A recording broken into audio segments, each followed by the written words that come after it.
It was my final year, and I had just started dating my fiancé, Ethan. We were approaching the end of the school year, and prom was just around the corner. However, I was hesitant about attending because of the past.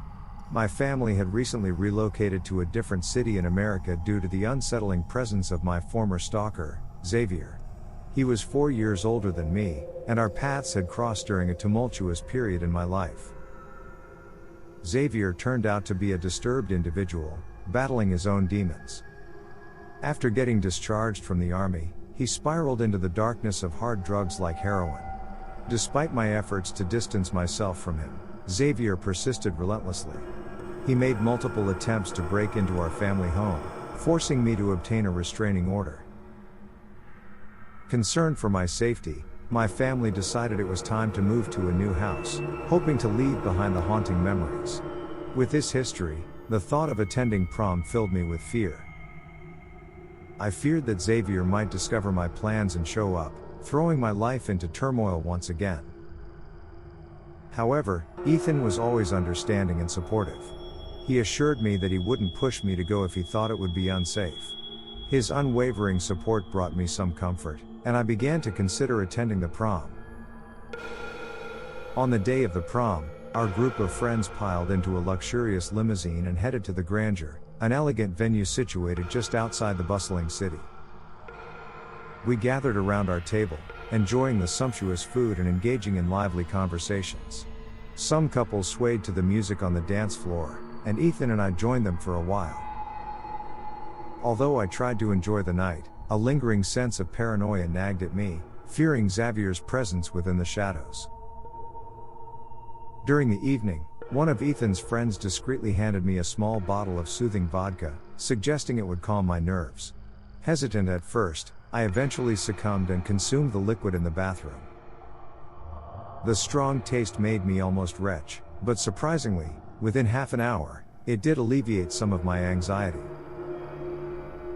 As the night wore on, our group decided to leave for the after-prom party. It was a tradition where we continued the celebrations and indulged in more revelry at a different location. Exiting the venue, I scanned the parked cars and noticed one without its headlights on. Although I wasn't certain if it belonged to Xavier or if he even drove, my heart skipped a beat when I spotted a figure inside, wearing a baseball cap, their face concealed. Nervously, I pointed it out to Ethan, but he reassured me, urging me to relax and dismiss the possibility. We climbed into our friend's car, who kindly offered to give us a ride to Melissa's house, where the after-party was being held. Throughout the journey, I constantly glanced over my shoulder, searching for any signs of pursuit. However, the sea of cars on the road made it impossible to discern any potential threats. Ethan's comforting words and the warmth of his hand holding mine helped quell my rising fears. Arriving at Melissa's house, we found a lively gathering already in full swing. Around 20 people filled the house, immersed in laughter and consumed by the party atmosphere.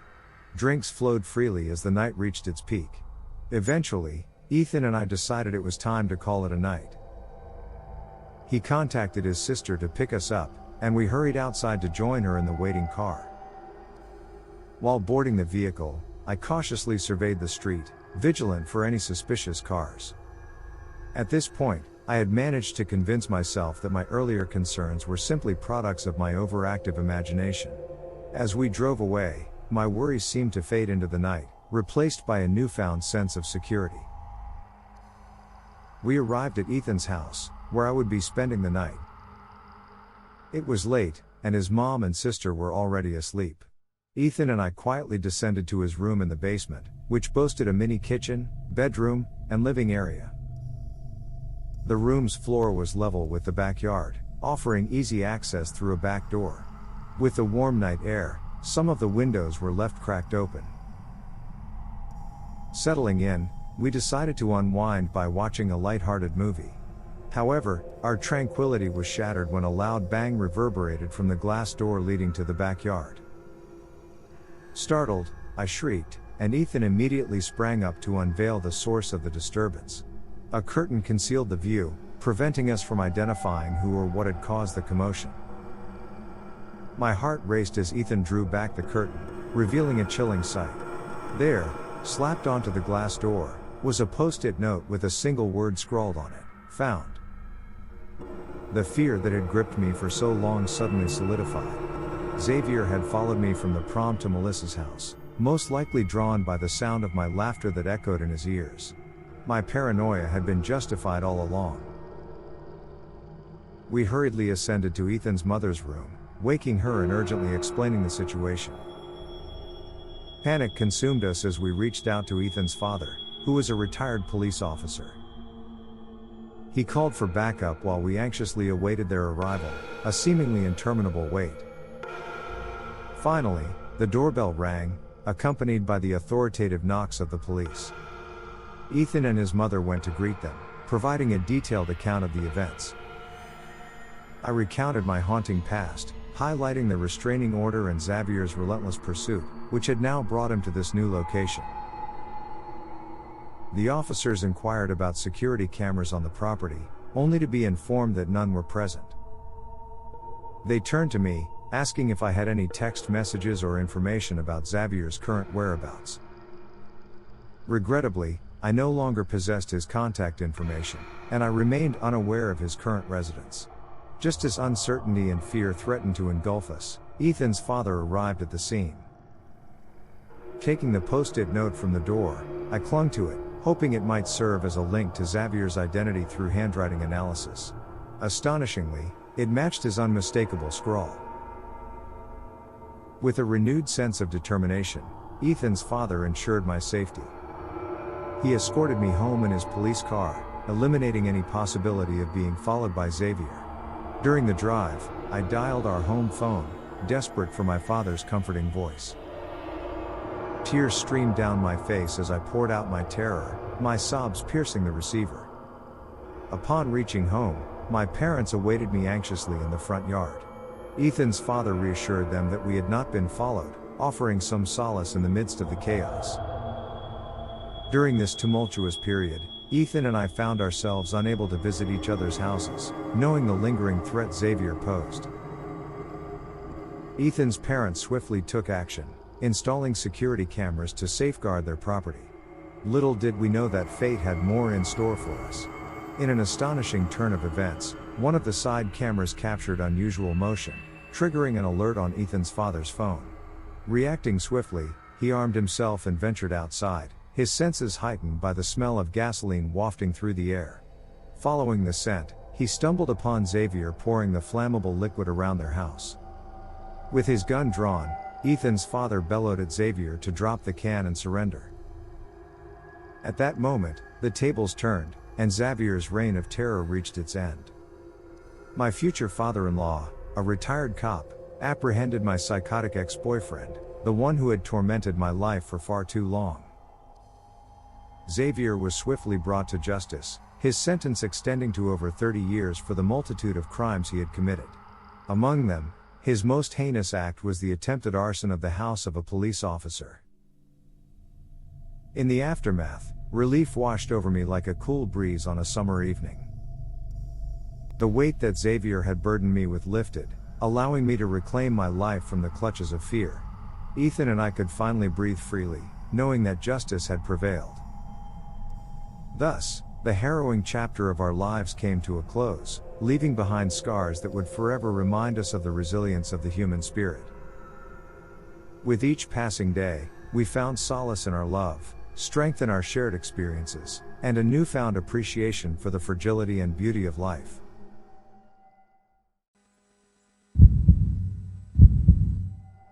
It was 2015, and I was 17 years old, getting ready for prom. Of course, girls had it tougher because, instead of the guys who could simply rent the same tuxedos, girls had to find a nice dress that they would keep. And, of course, prom dresses weren't cheap if you wanted a nice one. My parents didn't want to spend over $200 on a prom dress, so my mom suggested that I look online for a used one, and she even offered to help me. We scrolled through Craigslist and Facebook Marketplace, which had just become a thing back then and wasn't as popular as it is today. We didn't have much luck on Facebook Marketplace, so we focused our search on Craigslist. We found a listing for a dress that both my mom and I liked. It was a navy blue evening gown priced at $50, and the seller lived fairly close by. I contacted the number listed on the ad, and within 10 minutes, I received a text back. After expressing my interest and asking a couple of questions about the size, the person, named Ryan, offered to come to our house to drop it off. However, my mom was concerned about having a stranger from Craigslist come to our house, so I suggested that we go to their location instead. When we arrived at the address, it turned out to be a townhouse in a congested area of town. The townhouse was located on a dead-end street. My mom asked if I wanted her to come in with me, but, unsure why, I felt it would be embarrassing to go in with her. I asked her to wait in the car and told her I would text her if I needed anything. I texted Ryan and approached the front door. I noticed that all the blinds on the windows were closed, which seemed strange since it was the middle of the day. The door opened, but instead of a young girl around my age, it was an older man, around 50 years old. He smiled and asked if I was there for the dress, to which I replied affirmatively and asked if he was Ryan. He confirmed and invited me inside, saying that I looked just like his niece. I glanced back at my mom's car before entering the house. Inside, the man assured me that the dress should be a perfect fit.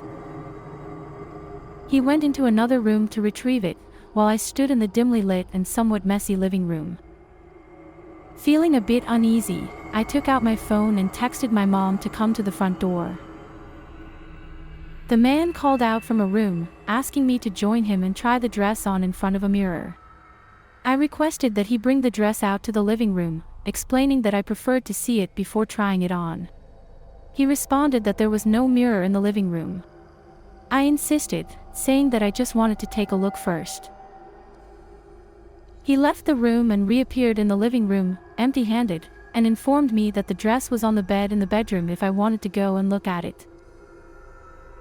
Once again, I asked him to please bring it out to me.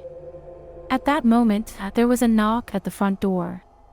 The man asked who it was, and I opened the door to see my mom stepping inside. She greeted the man with a smile, but he hesitated for a few seconds before responding. The atmosphere became uncomfortable and tense. I walked towards the doorway of the bedroom, and as I did, the man made a noise as if to dissuade me from going in. I peered into the dark bedroom, only to find that there was no dress on the bed. Interrupting my mom, who was in the middle of asking a question, I blurted out that there was no dress. The room fell into an uncomfortable silence, and then the man said abruptly, "I'd like you to leave now." Without hesitation, my mom and I quickly left the house and returned to the car. By the time we were seated in the car, the front door was already closed, and I saw the man peering through the blinds. We were both in shock.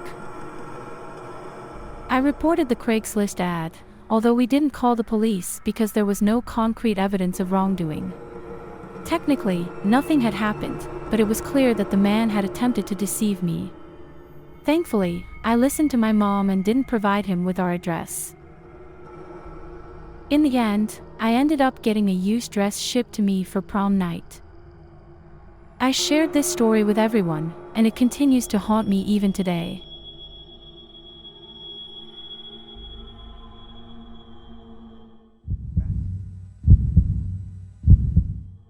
Back in our high school class in 2013, there was a student named Caleb who joined our school during freshman year.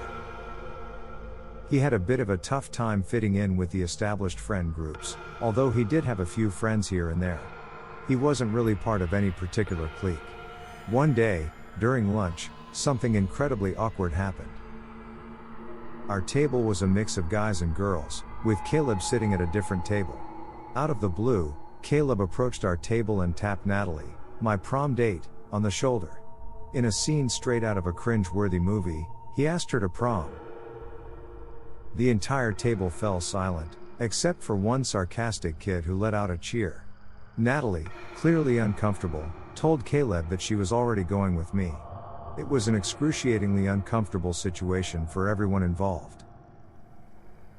As Caleb looked at me, I couldn't quite decipher the expression on his face, but it was clear that he was humiliated. Without saying a word, he left the cafeteria, and the teacher on lunch duty actually chased after him, as leaving without a pass wasn't allowed. However, Caleb never returned to the lunchroom. I often wonder where he went after that. On prom night, our group of 10 friends piled into the back of a limo. The same group sat together at the table during the dance, and everything seemed to be going well. But at some point that night, one of my friends whispered to me, "Don't look now, but Caleb is staring at you." I waited for a few seconds before glancing over, and indeed, Caleb's gaze was fixed on Natalie and me. I decided to approach him and see what was going on, but as I walked over, he abruptly got up and hurried out of the dance hall. It was strange, but I didn't feel compelled to chase after him. Instead, I went to the table where he had been sitting and asked a couple of his acquaintances if they had come to the prom with Caleb. They replied that he had just been sitting there randomly and wasn't really saying anything. I returned to my own table and, like a typical high schooler, shared the whole incident with everyone. It was certainly a freakish and unnerving experience. After prom, Natalie and I left with a friend who drove us to a diner. It was around midnight, and we indulged in a feast of breakfast food. Afterward, we headed to our friend Anthony's house, which had a sprawling backyard adjacent to a nature preserve. Anthony had an impressive fire pit, so we all gathered around it with a speaker playing music and some drinks. There were 6 of us in total. As we sat there, Anthony suddenly pointed towards the woods and mentioned that he saw something moving out there. Naturally, we all turned to look, but after a while, not seeing anything, Anthony jokingly remarked that he must have imagined it. We continued chatting by the fire pit for some time, until one couple decided to call it a night, leaving Natalie, Anthony, his date, and I. Mid-conversation, Anthony abruptly stopped speaking. I asked him what was wrong, and as I turned around, I saw someone emerging from the woods towards the glow of the fire. It was Caleb, dressed in a tuxedo. He told us not to get up. As he got closer, it became apparent that he was holding a hatchet or a small axe. Caleb addressed us, his voice filled with a mixture of anger and despair. He started ranting about how soul-crushing the embarrassing lunch incident had been for him, and how he had been too humiliated to come back to school after that. In his mind, he believed that news of the incident had spread all over the school, even though it hadn't. We tried to reason with him, but every time we spoke, he would scream at us to shut up, his voice growing louder and louder. At one point, he even raised the axe slightly. Then, his attention shifted to Natalie, and he began venting about how he thought she was beautiful but assumed she would only mock him with her friends, despite no such thing ever happening. All of Caleb's distorted perceptions existed solely in his own mind. During this tense exchange, Anthony discreetly texted his dad, requesting him to bring a gun to the backyard, indicating the danger we were in. Within moments, Anthony's dad emerged through the back door, gun in hand, demanding to know what was happening. Caleb ceased talking, weighing in his mind whether to flee or not. Eventually, he dropped the axe and bolted back into the woods. Anthony's dad swiftly followed, his gun at the ready. Natalie, Anthony, and I were left in shock, and we wasted no time in explaining what had just transpired to his father. Anthony's dad instructed us not to touch the axe, leaving the fingerprints on it intact for the police. The hatchet became a crucial piece of evidence in the prosecution of Caleb. After a few days, Caleb was arrested, and his fingerprints matched those found on the axe. However, despite all 4 of us deciding against pressing charges, it was too late, and he faced criminal charges. Caleb's friend mentioned that he was charged with second-degree menacing, but he didn't serve any jail time. Shortly after these events, I found Caleb on Facebook and reached out to him with a sincere message, assuring him that I held no ill will towards him. However, he read the message and never responded. I happened to see Caleb one more time in the halls that year, but he didn't acknowledge me. None of us ever saw him again after graduation, and his whereabouts remained a mystery.